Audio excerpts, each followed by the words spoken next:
นี่เพิ่นเจ้าของบ้านเพิ่นสิกำลังอธิบายเท่าโอท็อปอยู่ปักสันเนาะบอนแสดงที่ว่าศิลปะฮักอาณาแต่ว่าศิลปะแบบที่ว่าเป็นสร้างคอดสร้างอย่างนี้เพิ่นจะได้เอาไปโชว์อยู่คือตามอาณาเวียงจันทน์ไอเต็กบ่ลองอธิบายให้ฟังได้ว่าอันนี้ผลิตภัณฑ์นั้นเฮาเนี่ยเป็นผลิตภัณฑ์หนึ่งเมืองหนึ่งผลิตภัณฑ์เจ้าเป็นทับใส่สังคมนี่แหละเจ้าสดใส่ใน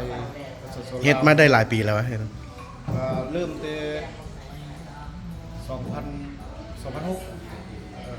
2006 2006ก็10เกือบ20ปีแล้วเนาะ19ปีแล้วเด้9ปีสิเข้า20ปี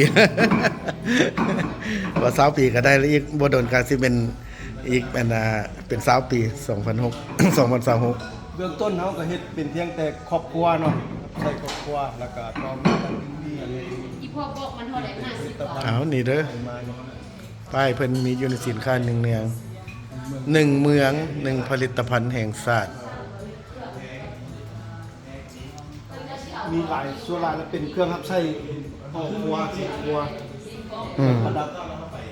ทั่วไปผู้ใดสนใจก็เชิญติดต่อเด้อเพิ่นมีอยู่ทุกบ่อนได้อย่างในสาขาของเพิ่นน่ะโอท็อปของเพิ่นนะอันนี้จะเป็นคกสากคกเนาะคกใหญ่คกไม้เพิ่นเอาไม้หยังมาเฮ็ดแล้วนี่ไม่ดูเลยไม่ดูเด้อพี่น้องโอ้กลุ่มทุนฐานอีหลีเด้ไม่ดูนะ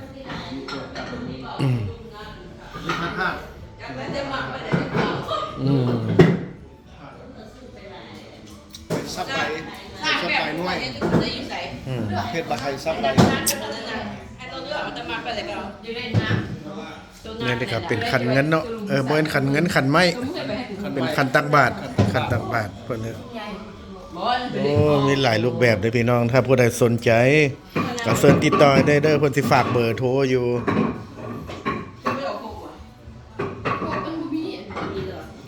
นี่ก็เป็นขันโอ้เป็นตั้งโซนก็งามคือกันเขาสั่งให้เราเฮ็ดอันนี้ให้ปฏิบัติมันจะบ่ได้ที่อันนี้ก็เขียงอยู่ลุมผู้ใดต้องการที่ว่าอยากได้ศิลปะนี่ไปโซอยู่บ้านอยู่เฮือนอยู่ศาลนี่ขอฝากเบอร์ได้เบอร์ถ้าว่ามีคนติดต่อได้ว่าอยากได้เบอร์ต่อได้2เบอร์เนาะมีอัน420 5585 แล้วก็552522เจ้าเอาตามนั้นเนาะเขาเจ้ามี2เบอร์เนาะเดี๋ยวเพิ่นบอกมาให้แล้วก็มีอันเว็บไซต์ในอีเมลอยู่นี่ทานินFacebook ก็มีตัวนึง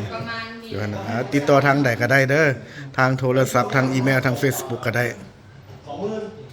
ฝีมือเขาเจ้ายอดเยี่ยมเด้ออยู่เนี่ยนะ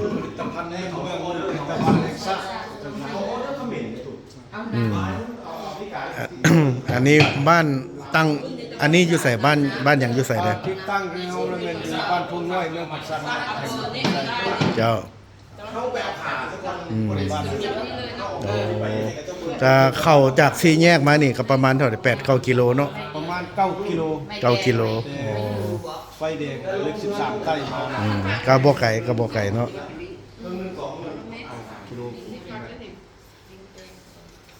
ถ้าผู้ใดสนใจก็เชิญติดต่อทางโทรศัพท์ทางอีเมลทาง Facebook ก็ได้มีหลายทางที่ว่าติดต่อถ้าว่าผู้ใดสนใจเนาะ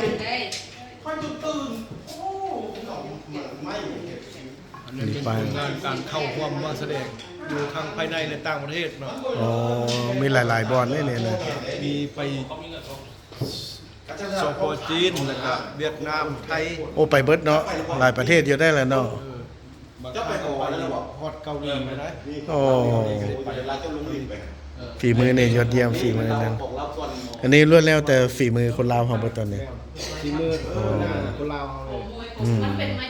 ฮาอยากหน่อยเฮาสิพาทุกคนไปติดตามเบิ่งที่ว่าบ่อนที่ว่าเพิ่นสร้างเพิ่นทำอยู่บ่อนใดอาสิพาไปเบิ่งพวกผลิตภัณฑ์ที่เรา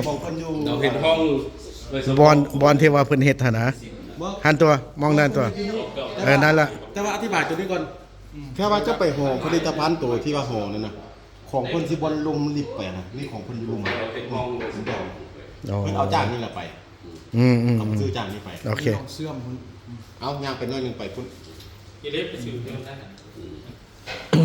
เกือบ$180นี่ก็มี โพดก่อนก็ได้ว่ะ อืม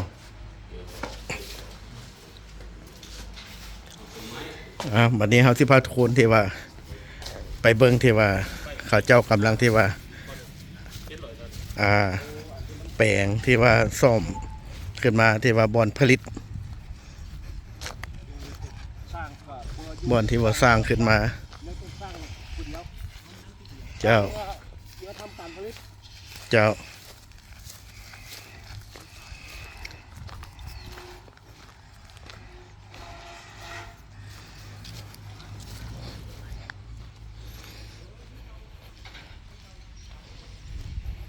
อันนี้เพิ่นเอิ้นไม้หยังอันนี้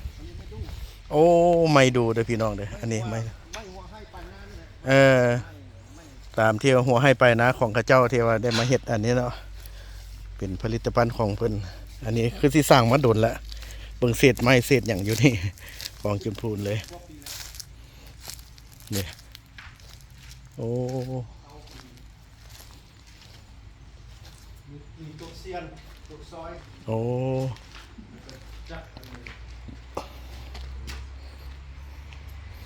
นี่นะอันนี้เซียนแม่นบ่นี่ เซียน อันมนๆนี่สิเฮ็ดหยังได้นี่ เฮ็ดโคกเพิ่นสร้าง โอ้คกนี่หวะ นี่เลย โอ้ฮอดคือทิ่มละนี่ เพิ่นสร้างบอกว่าแล้วก็ลงมานี่เรา โอ้โยนลงมันจะคุโบแตกบ่ฮักเพื่อเพิ่นโยนลงใส่อันน่ะของขี้เลื่อยบ่แม่นทิ่มคิดว่าทิ่มบ่แม่นเพิ่นเฮ็ดแล้ว แล้วยังสิเอามาซ่อมคืน โอ้ เก็บรายละเอียดคืน เจ้าบ่แม่นธรรมดาเนี่ยบ่ธรรมดาเนี่ยแรกๆจะเป็นต้นฉบับจะสิเป็นแนวนี้เด้เพิ่นเฮ็ดไม้สี่เหลี่ยมห้าเหลี่ยมขึ้นมาแล้วก็มาเสียนขึ้นมาเป็นแบบนี้ หลังจากนั้นสิออกมาเป็นคกน้อยๆสิล่ะนะแล้วเพิ่นทีมลงนี้เฮาคิดว่าเพิ่นทีมซั่นว่าคือทีมคืองามแท้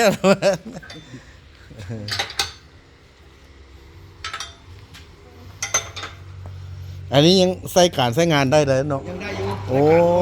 ยังได้อยู่ อ่า มันก็มีขึ้นครับ ยังหลาย ขึ้นครับอันออเดอร์สั่ง รายการน้อยครับก็นี่คือ อันนี้ล้วนแล้วจะเป็นไม้แข็งๆแล้วบ่อันนี้ เลือกแข่ง แบบที่ว่าพวกปูนกินบ่ได้ แม่น โอ้อืมในวิธีเพิ่นเฮ็ดกบ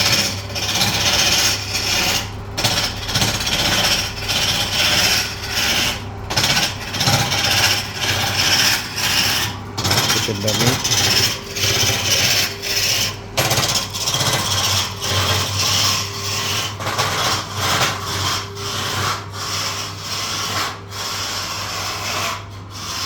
โอ้อันนี้จะเป็นขี้เลื่อย ที่เดิน อันนี้ขายบ่เอาคือเอาไปทิ่มหมองอื่น เอาวันถ่ายไว้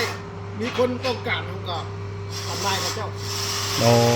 อันนี้ก็เอาไปใส่อันเฮ็ดฝุ่น เฮ็ดฝุ่น ฝุ่น ฝุ่นอันน่ะปลูกผัก แม่น โอ้ เฮ็ดบัวเสื้อก็ได้ อืม เสื้อแบบผสมนั่นอันนี้ใส่ เอาไปเ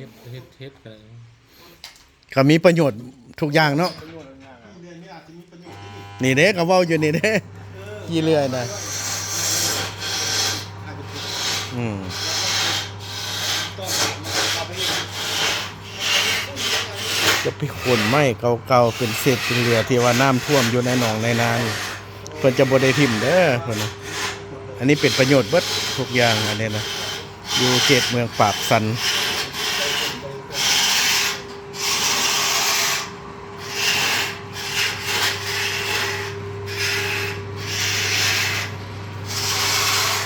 หลังจากนี้เขากินข้าวแล้วแล้ววันนี้จักโมงเขาสิออกพากันเดินทางท่านสอน จะทำมีชาแข็งก็ดี เอาไปนอนทาแขกบ่ ถ้าผักเลือกนี่ก็ไปทักแข่งถ้าแต่ว่าทักแข่งบ่ ครับนี่แหละ พอถ้าแข็ง เอาแต่เพิ่นว่าเด้ คืนเข้าไปหาดังอยู่แคมป์คล้องมัน โลทาแต่มันคำมันบ่เพราะมันเต็มถังอยู่เด้มันเต็มคูลเลอร์อยู่เด้ เฟียรับมาเต็มคูลเลอร์อยู่เด้หาแต่ตะเว้นคำคอยลงหน่อยนึงแล้วก็สิพากันนั่งจวดอยู่ เศร้าเขาจริงไปทำ ยามใดก็ได้ โอ้แถวนั้นแล้วเด้เนาะที่มันแ เก็บความงามคมละเอียดได้เนี่ยเราเบิ่งก่อน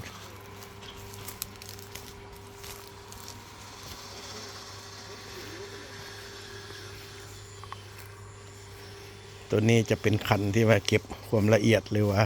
ท้าสแลกบ่ตัวนี้โอ้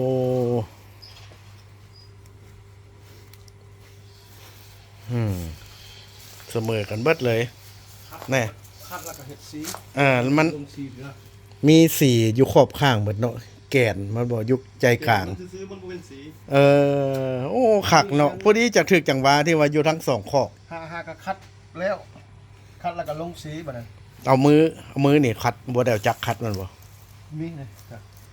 โอ้ แล้วอันนี้มาเอามือลูบขึ้นบัดนี้ อันนี้นี่เข้าไม่ต่อใหม่ที บ่แลไม่ เป็นท่อน มันเลยแหละเป็นท่อนเลย เป็นท่อนเลย บ่ได้โตได้ เด้มันเป็นอย่างนี้ได้ไหมนะ แม่นนั่นล่ะแก่นอันนี้แก่นมันก็ว่าแล้วแก่นมัน เป็กับให้มันพื้นกับตัวจับแล้วแกนมันอยู่ข้างกลาง อันน่ะ กลางตั้งนั่น อันนี้เป็นขันที่ว่าเฮาใส่หมักไม้อันตั้งโต๊ะอันบ่อันนี้ เขาใส่เฮ็ดอันของขวัญก็ได้เอาหยังใส่แล้วเขาก็โอ้ เอาไว้ตั้งโต๊ะ เนี่ย แต่คันว่าสิหิ้วไปวัดไปว่ามันก็สิหนักโพดเนาะ ก็บ่หนัก เห็ด ปานใด ของตื่น เบา ตื่นโซ่ ของโซ โอ้บ่ได้ผู้เฒ่า มันงามตัวนี้ดิมัน นั่นพอดีแต่ว่ามันซ้ำอยู่อันน่ะ ปานเฮาเต้ ส้นมัน แม่น เต็มเลย ห้องสู้แกนมันสิเป็นจังซี่ตั้งอยู่จังซี่ไม่เลย แล้วพอดีโอ้ แล้วก็พอดีมันถึกสอง โอ้ขวดกลางเครื่องนั้นสิยากขนาดนั้นขวดกลางเครื่องเนาะ ยอมทับสีมือเราเลย โอ้เฮ็ดมาดนแล้วเนาะ โอ้หลาย10กว่าปีแล้วสีมือหมายถึงว่าผ่านงานได้แล้วนะ อืม ญี่ปุ่นก็มาเทสในงานเนี่ยมาเทสงาน แต่สร้างมาแนวใดได้แนวนั้นได้ดังใจเลย กับสร้าง เขา อย่าง เจ้าฮู้ว่าไม่อันนี้เฮ็ดหยังได้เฮ็ดหยังได้เลยคือเฮานี่บ่ฮู้แล้วมีแต่สุ่มไฟอย่างเดียว สุดไฟอย่างเดียว เจ้าเราฮู้ว่าอันนี้เฮ็ดหยังได้เฮ็ดอันนี้ได้นะใส่เนื้อดีไม่ให้เกิดประโยชน์ ตัวนี้ เปลี่ยนแบบสู้ ตัวนี้เกียนวะเนี่ยคืออันนี้เกียนแล้วมันบ่เนี่ย ตัวนี้เป็นตะกี้มันเป็นปูนไม้ เปลี่ยนแบบอยู่ บ่ อัน นี้เขาเจ้า เฮ็ดคิง อันแบบว่าเจียนมาแล้วมันบ่จะว่าเป็นไงนะโอ้ ตอนเฮ็ดแล้วไม้อันช่วงกัน10 ปีที่แล้วนี่ก็เจ้านิยมเอาไปแสดงอยู่เงินเนาะ แม่นละ ตามยุคมันน่ะตะกี้ แม่น ปูนไม้ว่านี่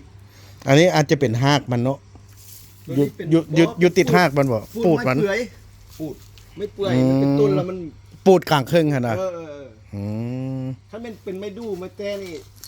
บ่เหลือแล้วเพราะมันเป็น บ่นะ มันปูดตากไว้ปูดหมักมีเนาะอันนี้มันเป็นไม่เปื่อยมันจะเป็นปูดโลนนั้น ผู้ใดสนใจมีเฮือนหลังงามๆได้เอาไว้ตั้งโซอยู่ตามบ้านเนาะอยู่มีหน้าบ้านใหญ่ๆแล้วว่าตั้งโซหน้าบ้านนี่อาจจะดีก่อน เก็บสี จะดีงาม ก็เจ้าสิเก็บสีให้คืนแล้วก็เฮ็ดคือเป็นธรรมชาติ เป็นคือหูปะ ละเอียดเดียวไหนบัดนี้เขาก็สิได้พากันเตรียมตัวไปท่าแขกบัดนี้นะไปพักผ่อนอยู่ท่าแขกบัดนี้ตื่นมามื้อหน้าแล้วเขาก็สิเข้าไปเบิ่งอันน่ะแหล่งท่องเที่ยวคือถ้ำเป็นว่า ลงไปพุ่นมันเป็นแม่น้ำแม่น้ำเงียบเขาเหี่ยวก็เข้า เดินบ้านก็กว้างดี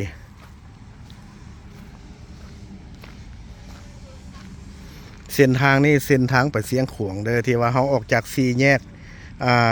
บริคำไซ4แยกไป13ใต้แล้วก็เขาเลี้ยวซ้ายเข้ามาในนี่ประมาณ9 กิโลเส้นเข้าไปแล่นรถแล่นเข้าไปเมื่อกี้แล้วแม่นนะไปเสียงขวงออกแต่นี่เสียงแต่4แยกไปหาเสียงขวงก็สิประมาณเกือบ200 กิโล200 กิโลสิฮอดเสียงขวง